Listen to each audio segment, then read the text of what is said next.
Yes, good evening everybody. Welcome to the BFL Footy Show for another week, the second week of the year, Shawnee.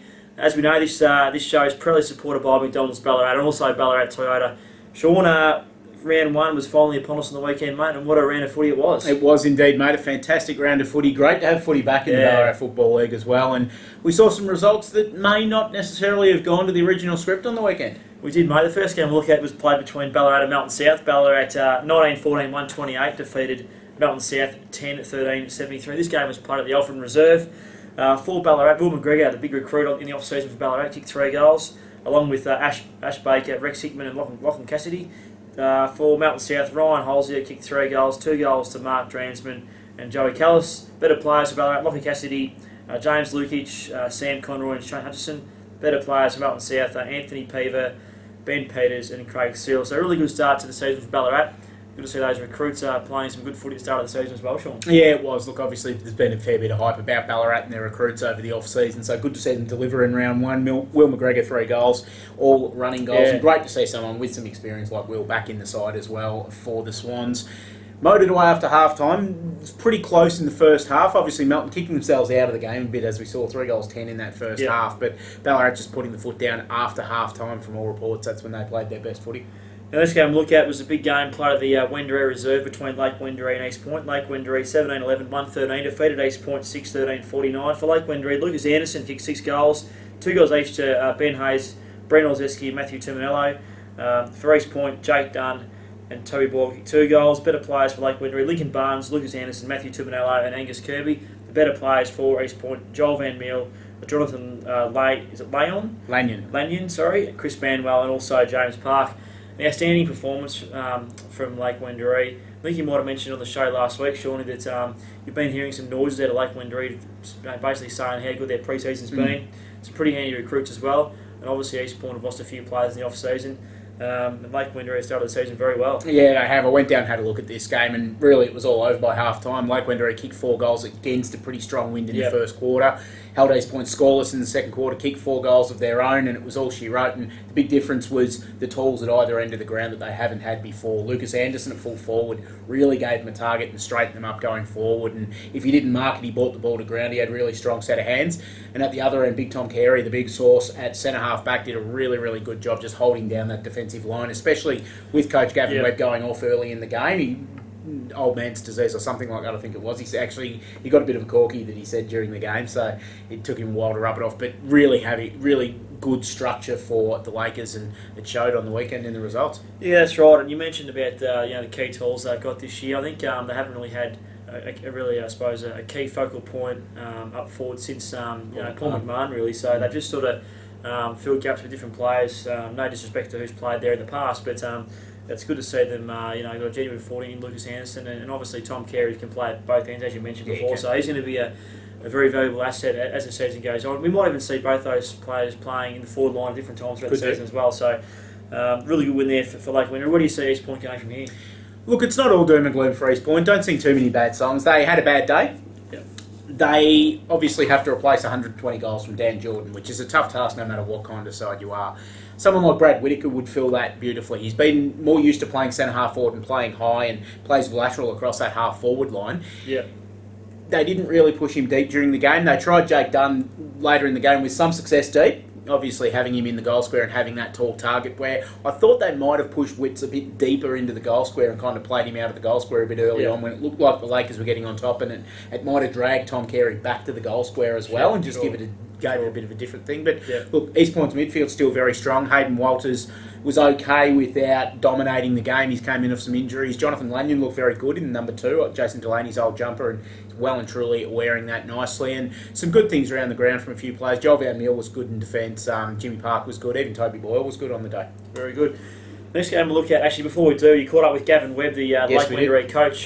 He started the season very well. Webb, I think he's his 3rd year at the helm, and developing a nice little list there to work with. So let's see what Gavin had to say after the game. Here with Lakers coach Gavin Webb. Webby, fantastic start to the season, mate. Really dominant performance, especially early on in that first quarter against the wind. Yeah, the breeze was probably 3 or 4 goals, so it was pleasing to come in front of quarter time. So East probably let us off the hook a bit with a few shots, but really happy with the way we attacked the ball and stuck to our structures, the way we want to move the ball. So, and then we capitalised in the second quarter with the breeze, and then they were playing catch up from there. So yeah, really positive start to the year. In that first half, when the game was there to be won, I thought Lucas Anderson was fantastic at centre half forward for you. What he did drop went straight to ground, and there wasn't much of that. He ended up kicking 4 or 5 goals or something for the game, and really gave you that target I suppose you've been lacking over the last couple of years. Yeah, look, he was a real winner up there for us, so he had to work hard. We didn't always kick it down his throat, but he's a good kick for goal, and he made East pay, and just gives us another avenue and frees up a couple other blokes, I suppose. So hopefully we get a bit of footy out of him over the year. Midfield was strong today. Ash Simpson, Link Barnes, Andrew Pitts and guys like that rotating through the midfield at a time when the opposition was rotating fairly heavily against them, and it can get quite easy to be lost then. Yep. I thought they stuck to the game well and really drove you forward. Yeah, look, it was probably 2 young midfields with and both sides have got good ruckmen with Tama and Cotters. So look, we probably shared the points through there, but I think at times we showed we've improved a bit from last year. Some guys are a bit stronger and a year older, and we've probably got some more options to go through there rather than just there 4 or 5 last year. So again, frees up some blokes. You can rotate more, and I think in the end we sort of were able to run away with it. So yeah, pleasing. Defensive structure looked really sound today. Having Tom Carey back there at centre half back really kind of made things tight, especially with brother Scott there too, being able to hand off and run. Yeah, look, Tom was great. He got his fist in and he took some grabs and kicks the ball pretty well. So Scott was always good. He's consistent, and I think Isaac Kirby and Danny Gray, they all did their bit down there. So I don't know what we kept them to, 5 or 6 goals. That was a good effort. Would have taken that at the start of the day. So overall very happy. You mentioned Isaac Kirby. He really came on last year, and I thought he can be one of those guys that can be really much a linchpin of your backline for you against the giant full forwards in the comp. He more than held his own today against some big East Point forwards. Yeah, look, he's probably not quite tall enough for a key defender, but he plays above his height. He's reasonably strong, and he loves playing against the good players. So he's one of these younger players who need to step up, and he probably took a step forward today, and he'll get some confidence out of that. Yeah. Some young players coming in, Jordan Payne and Eamon McCuskey. You saw them last year. You gave them some regular senior time last year. Yep. Starting to pay off. They both played pretty well today. Yeah, look, they're both in year 12. Eamon's on the Rebels list and hopefully get some footy up there. Payne, he just missed out on the list up there, but could still play under 18s, but gave him a go and did some nice things. Used the ball pretty well and chimed in when he had to. So, look, they're both young. They're going to get better, but I think it'll give them some confidence and that they're good enough to play seniors. So, like the rest of the league now, you get the week off. What do you do with the boys? You have a lighter week this week? Look, we'll train probably Monday, Wednesday, and I think there'll be a group over the weekend, catch up and just do some fitness work to keep the legs ticking over. And no real injuries, so blokes will freshen up a bit, light week, and then work towards round 2 after Easter. Yeah. Well, great start to the season, mate. Look forward to it continuing. Yeah, thanks. Very good, Sean. The next game we'll look at was played between Melton and Sebastopol on the weekend. Both sides had disappointing seasons last year, so good chance for one of these sides to kick off the season in a positive way and record the 4 points. Melton did that. Melton 22-12, 144 defeated Sebastopol 11-8-74. For Melton, Jared Ramsey kicked 7 goals. The coach Brad Murphy kicked 4 goals and 3 goals to Braden Knight. For Sebastopol, Michael Powell, 8 goals. Once again, Shawnee, he keeps doing it. Last year, I don't know how many times we read out him, kicking more than 5 goals in a losing side. And Reece Carman, the son of the coach Phil Carman, kicked 2 goals. The better players for Melton: Jared Ramsey, Brad Murphy, Braden Sneddon, and Murphy Watt. Better players for Sebastopol: Coleman Shack, Brad Carrag, and Michael Powell. So, a disappointing result there for Sebastopol. I think they've got a very young side this year again.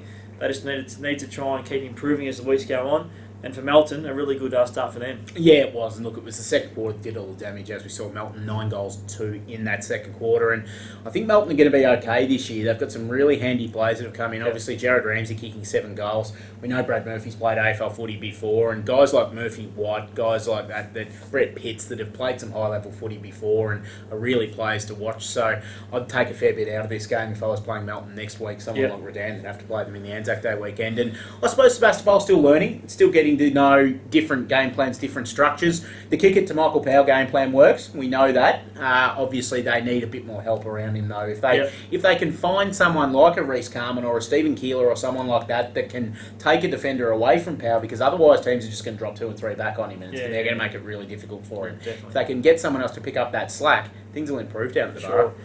This game was a big game for many reasons on the weekend between Redan and North City. Jared Edwards playing his first game for North City against his old side in Redan. Baptism of fire. Yeah, Redan started the game very well. They were 9 points up at quarter time, but after quarter time it was all North City. In the end, it was North City 20 goals, 9-1-29, defeated Redan 3-3-53. For North City, Sean Lyle kicked 8 goals, continued on from his outstanding final series last year. Aidan George kicked 3 goals, 2 goals to Daniel Jones and Michael Todd. For Redan, Brenton Reardon kicked 3 goals and Nathan Wright kicked 2 goals. The better players for North City, Daniel Jones, Daniel Kilpatrick, Brendan Howard and Sam Howard. The better players for Redan, Daniel Colbert, Callum Curry, Brenton Reardon and Brendan Peace. So, look, North City on that performance, Sean, they're definitely the side to beat.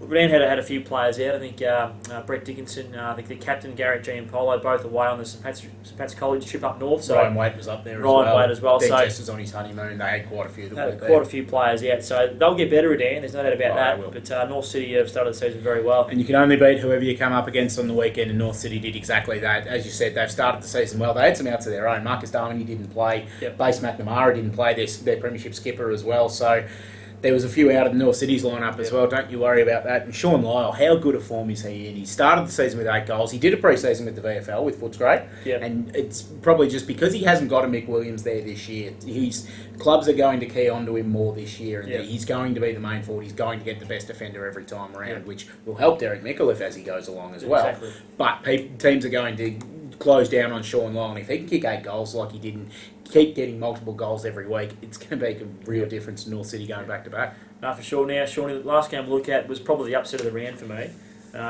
Sunbury versus Darley. We spoke about last week on the show the amount of key players that Sunbury have lost in the off season. Full credit to them. They've played a very young side. I think a few players have actually got in their best on the weekend with kids kids under the age of 18. Yep. So well and truly. Certainly good to see them playing the kids now. And obviously those kids are pretty handy because they had a really good win on the weekend. Sunbury 14-8-92 defeated Darley 12-6-78 for Sunbury. Dylan, is it Tarzan? Tarkson kicked 3 goals. Jack Lander kicked 2 goals, along with Matthew Medcraft. For Darley, Jake Edwards kicked 3 goals, along with Reece Ellis, and 2 goals each to Dane Grenville and Mark Hansen, as well as Stephen Kennedy. The better players for Sunbury, Jack Lander, Mitchell Conn, and Dylan, is it Tarzan? Tarkson, mate. Tarkson, mate. Just second time lucky there. You'll get it eventually. Better players for Darley, Stephen Kennedy, Reece Ellis, and Richard Knight. So, look, I thought Darley would win this game quite convincingly. I think most did. So I'm a little bit confused now in terms of what we take out of this game. Look, Darley are no doubt going to be a contender this year. Maybe that's a one-off early on in the season. But I think the big thing to come out of this is that Sunbury aren't going to drop away as much as what people think. They'll still be a force to be reckoned with throughout the year. And if you take them lightly, you'll certainly come away with 0 points. And I think that last point is exactly, you've hit the nail on the head there. If you take Sunbury lightly, they are going to hurt you. Their kids in there, as we keep saying, their junior program is as strong as any going around. Their RDFL juniors are so strong, it's not funny. We've seen a product of that on the weekend. And get used to pronouncing that name Tarkson, because Dylan Tarkson is an absolute jet. He's 16 years old. He's a boy in a man's body. Yep. He's kicked 3 goals on the weekend amongst their best players. He's going to keep doing that all season. He's an absolute gun. Guys like Jack Land, who's had some senior experience, he's on the called Cannons list as well. He's only going to make that side better. And the thing that I wonder with Sunbury, though, is it's obviously a very young side. And as we know, young sides tend to have ups and downs throughout the year. If they do get a team that gets on top of them early and gets on top of them pretty well, they were on top of Darley most of the day. They were headed in the last quarter and they fought back. But if a team gets 4 and 5 goals on top of them early, it'd be interesting to see what happens to Sunbury then. Yeah. They're going to be a good side. There's absolutely no doubt about that. They're talented, they're well coached, they're well drilled. Yeah. They're a young side, though. And as we said, young sides have up and downs. I'd love to be proven wrong. I'd love to see Sunbury go through and take the whole thing out and prove everybody wrong, including myself. But we'll see. It's round 1. Obviously, we don't discourage sides form like East Point from round 1 form. Having said that, let's not get too wrapped up in round 1 winning form either. Yep. No, very good, Shawnee. That sums up the weekend's games, mate. And we thank the crowd as well of joining us today. Much appreciated. Good to see everyone's gathered. Mate, as we know, the show's very well supported by McDonald's Ballarat and Ballarat Toyota. Did you drink all your coffee? I did. I had a bit of hot Milo in there, mate. Yeah, good work. For now, it's goodbye, and we'll catch up with you next week. Thanks for joining in.